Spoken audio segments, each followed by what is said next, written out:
Една объркана поръчка, която бях сигурна, че не е по моя вина. Докато не осъзнах, че всъщност май грешката си е моя. Или поне така реших да го приема. Здравейте, приятели! Аз съм Ани и изработвам мини вселени в орехова черупка на Нистик. В днешното видео продължавам да ви разказвам за случки с коледни поръчки на мои клиенти през годините, но тази се откроява доста от всички останали. Моя клиентка се свърза с мен, понеже искаше да избяга от клишетата. Искаше да подари нещо наистина специално на своя любим, което ще запомни и ще го трогне истински. Обсъдихме всички детайли по неговата мини вселена и всичко вървеше прекрасно.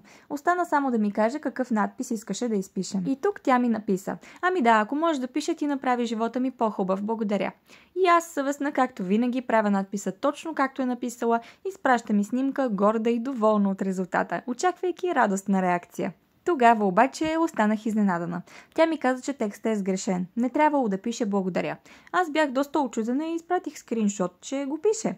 В този момент обаче и двете започнахме да се смеем. Оказа се, че това благодаря не било част от надписа, просто ми е благодарила, че съм се заела с поръчката. А аз, без да има как да знам, съм го приела дословно. Разбира се, коригирах всичко веднага, тя остана супер доволна от крайния резултат, а на мен ми остана един доста ценен урок. Понякога не е нужно някой да е виновен. Важното е да можеш да реагираш с усмивка на ситуацията и да си вземеш поука. Винаги се радвайте на малките неща.